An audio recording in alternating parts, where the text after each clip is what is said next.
G'day guys, here we are with Jared's 2020 250 EXC TPI Transmoto project bike. We've just checked the sag on the rear and we've sag and rider sag, so we've worked out that we need to go up on the rear spring. Now we're going to match the front and we're going to go through the steps to replace the springs. There's a couple of ways you could do it. If you sort of weren't too sure about pulling forks out of the bike, you could do the springs in the bike, but it is there's a lot more involved. You have to remove the handlebars. You've got a lot more in there.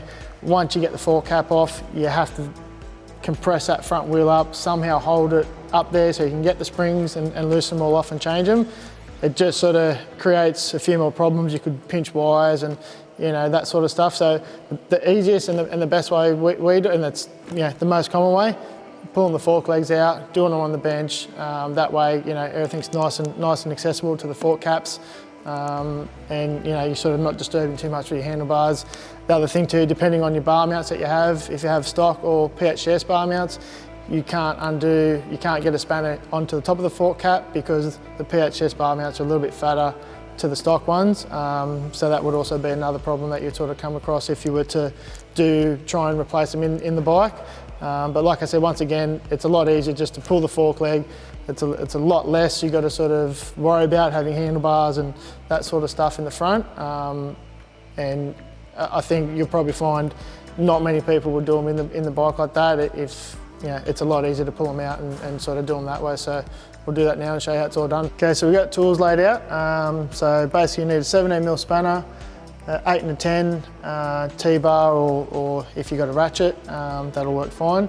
And these are the tools to remove the springs out of the forks once we get them out of the bike. You'll have to go to your local dealer to buy the fork cap spanner, but the 24, most guys would have that in their toolbox, so not a great deal you need to remove the springs.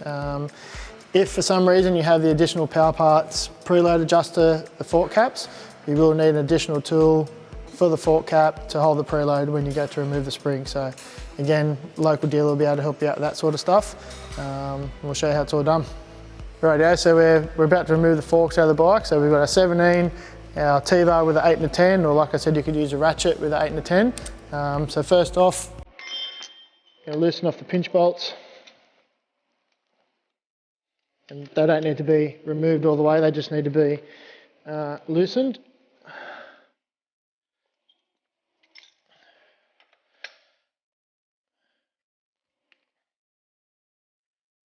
Pull the axle nut out, loosen off the other side. And the reason why we just loosen those two off first, that'll hold the axle, stop it from spinning while we're trying to loosen off the axle nut.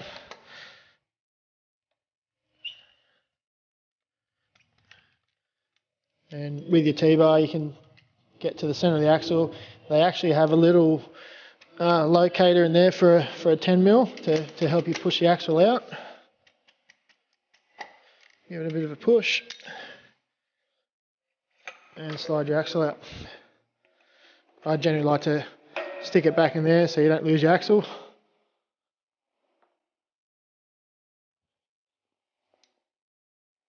So now we're just going to, there's two ways you can do it. You can leave the fork guard on this side. I'll leave it on there because it's not going to get in the way of anything.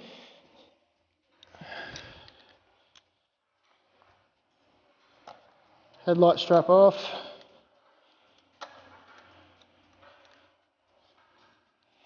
Loosen the pinch bolts off.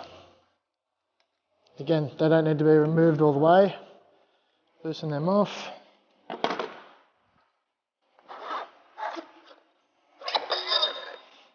That's one side out.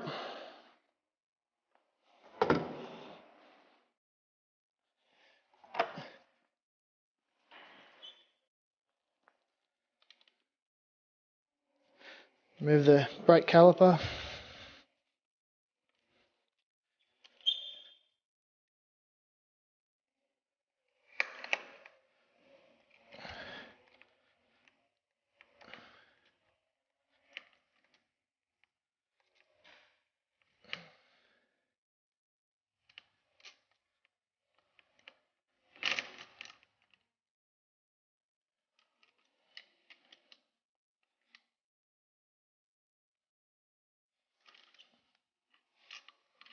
Just a cable tie here for the speedo line. We just snip that off. Front brake could just hang down like that. Now there's two ways again you could do it. You could leave the fork guard onto the bike and just remove the two there. Generally we just pull that off, and that way you don't disturb the brake line and the speedo drawing.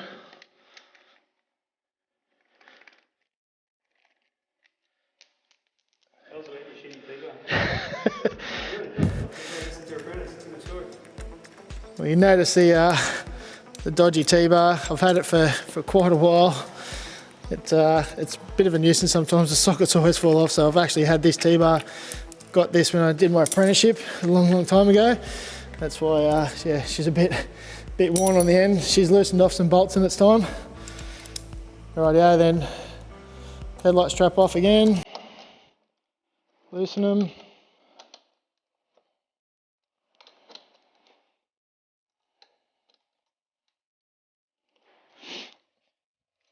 And these forks are pretty good, so most of the time when you loosen these off, the forks won't fall out. Depending on what clamps, if you're running maybe the Power Parts aftermarket clamps, they tend to fall out. So, you know, just be wary that you've sort of got your hand on it and it doesn't fall out and smash into the ground. There we go. So we're out and ready to go to the workbench and pull the springs out. Rightio, so we've got the forks out of the bike, got a nice clean bench. Try and keep it nice and clean and stop any dirt and debris going in the forks. Crucial to have really good vise, some good soft jaws, because we will be putting the forks in the vise to loosen off the top cap. Again, we've got our tools here, so and when you do put in the vise, you don't want to clamp it, on the tube. You want to clamp it where the triple clamp tightens up. So that's the best spot for it. So we'll do that now.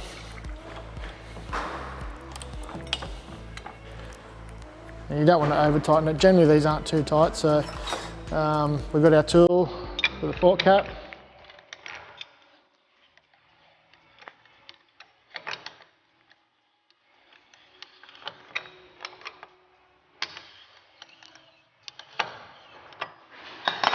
So there we go, that's all ready to go. So then now we've slid the tube down. So what we want to do is get a 24. And you want to go on that the nut there, above the spring, under the cap there.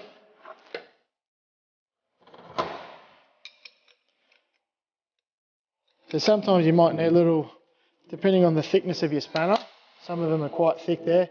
You might just have to grind a little bit off the top of it to go between the spring. Then we can continue on.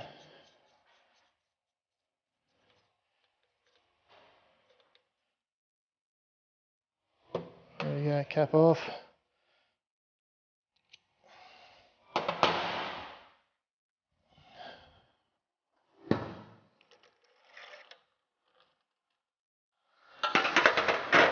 So there are little preload spaces under these springs.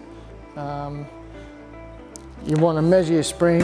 Sometimes they're a little bit short, so you will have to, they generally only need 1 mil or so just to get the correct spring length, which you can find in your settings sheets and that sort of stuff. So we'll remove this 4.0 and got the 4.2s here, so which is only 1 spring rate heavier.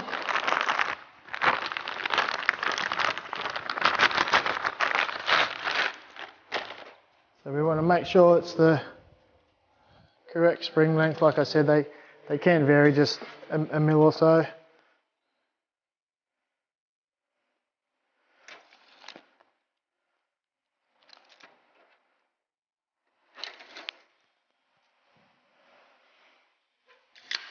So that one's okay. So we just want to slide that back up. And you just want to make sure that this is bottomed back down, nice and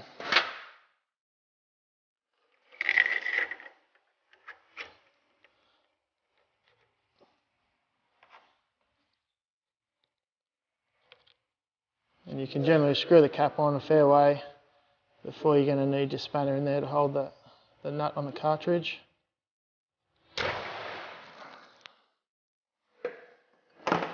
Get your ground down spanner in there.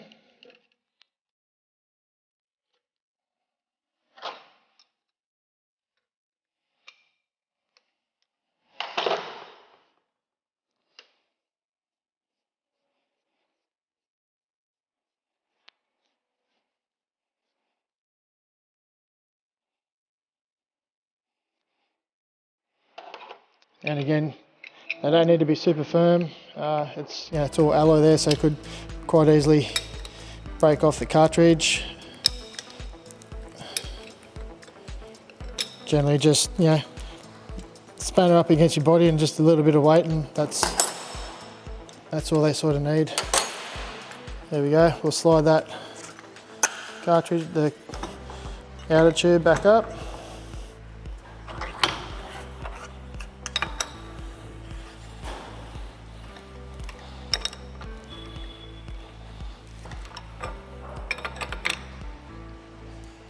And that's basically all they need. Don't need to swing off them. Makes it really difficult when you go and do them. Being alloy, you could damage the cap. So yeah. Okay, so we've got that one in that fork. Basically repeat the same process for the other leg. You don't need to re-bleed the cartridge. You're not taking oil out or anything like that, so you're not sort of introducing any air into the system.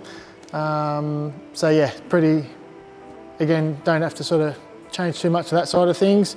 And there's no up or down with the fork spring itself, so no need to get confused in which way the fork spring goes in. Check your measurements, make sure it's correct to what they say in the settings, and yeah, go from there. Rightio, so we've got the fork springs in. Couple of things, just make sure the inside of your triple clamps are nice and clean, they're not oily. Your fork leg's nice and clean and dry, not full of fork oil and grubby hands. That can sometimes, if you've got a bit of oil and stuff in there, sometimes the forks can sort of slide. So you just want to make sure you brake clean them nice and dry, keep it all nice and clean in there so you don't have any issues with the fork sliding through.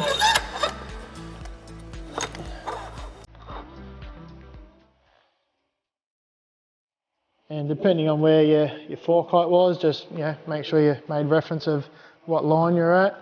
It's always good to have your bleed screw facing to the front of the bike, nice and easy to get to, so you can sort of just drop a screwdriver down through the top there, and it's not hidden underneath the bar itself. So we'll go ahead and tighten them up.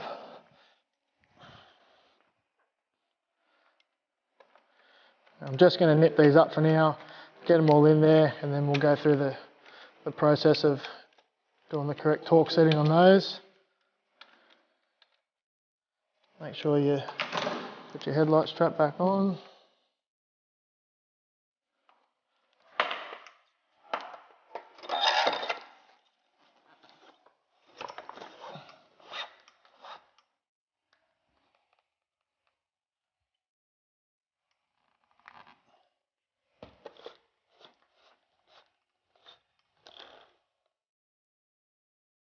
Just positioning that bleed screw.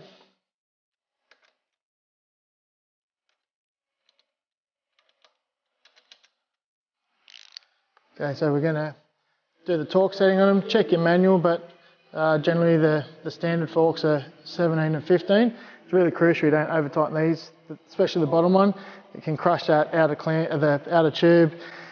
As the fork comes through, it can create a bit of stiction inside there. So really crucial, especially that bottom one, you don't over tighten it.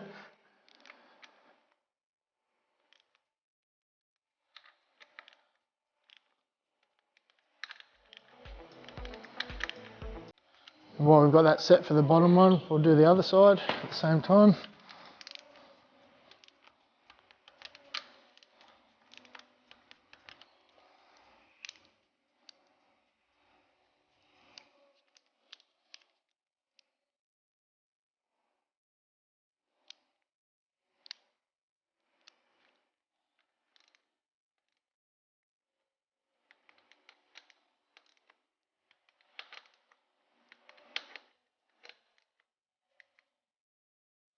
It's really important, maybe worthwhile to invest in a torque wrench.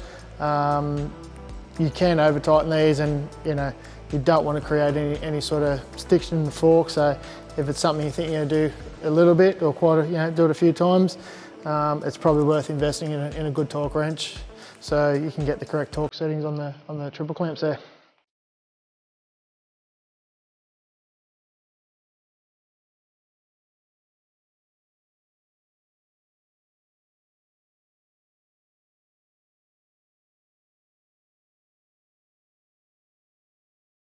Again, probably want to torque these 2 bolts. Refer to your manual, check what's in there. The owner's manual have quite a good list of all the torque settings for the bike, for the chassis, so double check them, make sure you don't over tighten them. Yeah, pretty crucial that they don't fall out.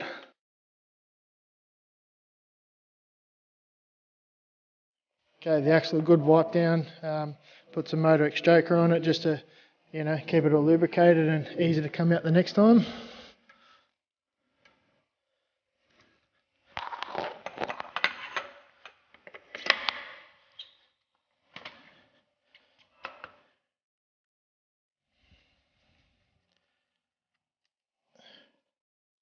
So we want to nip one of these pinch bolts up on this side of the fork leg.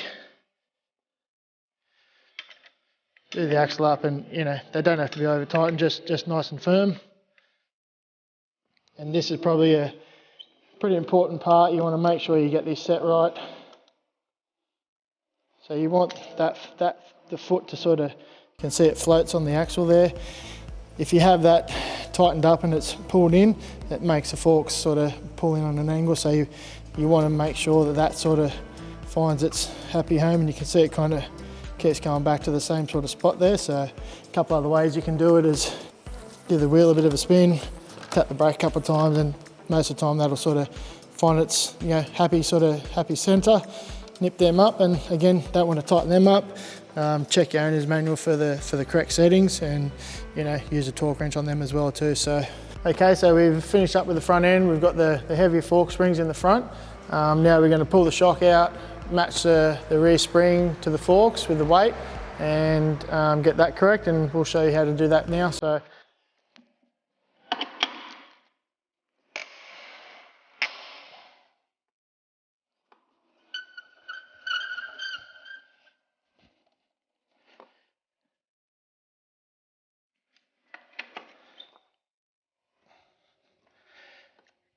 good thing with the PDS, other than, like there's no linkage and that sort of stuff for maintenance. Really simple to get the shock out. 2 bolts. Give the wheel a bit of a jiggle to help the bolt come out. Quite simple, 2 bolts out, and just a bit of a jiggle, get the shock out. And yeah, make sure you put your mud flap back down while you got the shock out. Quite simple. We'll show you how to replace the spring now. Okay, so we've got the shock out of the bike. There's a couple of ways we can do it. We have this tool here at the workshop. We do them all the time, and sort of got to do them fairly quick. I'll show you the way that you'll probably do it yourself. Measure the length of the spring where it is at the moment. So then what we're going to do now is, now that we've got that loosened off, we're going to unwind that shock collar all the way off so we can access the circlip at the bottom of the shock. And then when we go to put it back together, we'll get that measurement again, get the spring fairly close in length to where we had it, but then we'll have to readjust the sag and all that again to make sure we get where we need to be.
Might take a little while depending on how much preload you got on there.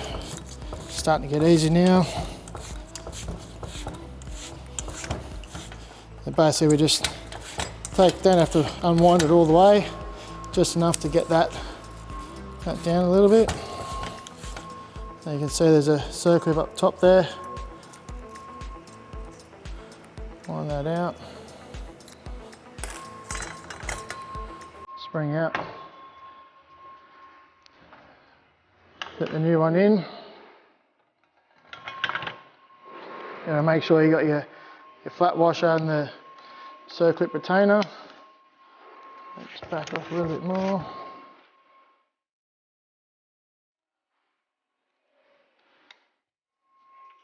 And then wind it back up again.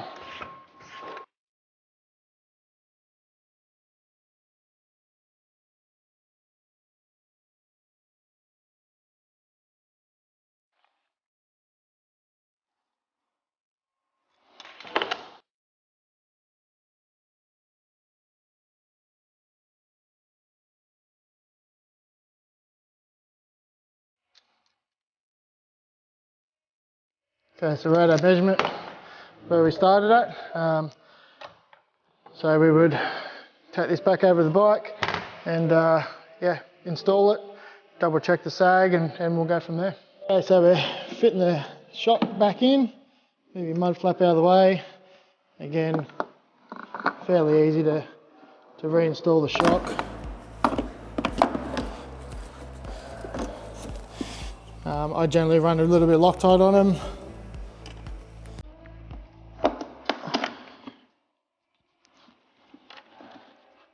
You might just have to lift the wheel up to bring that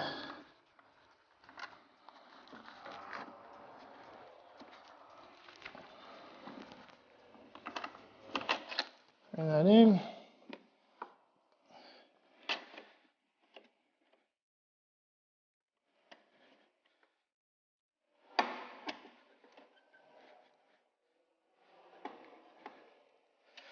Again, I would check your owner's manual for torque settings.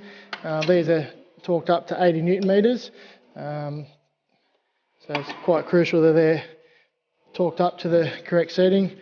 I'll just nip them up for now and we'll check them later. Now we can go ahead, recheck the rider sag and the static sag, get that to the numbers we want it, and yeah, we're ready to go.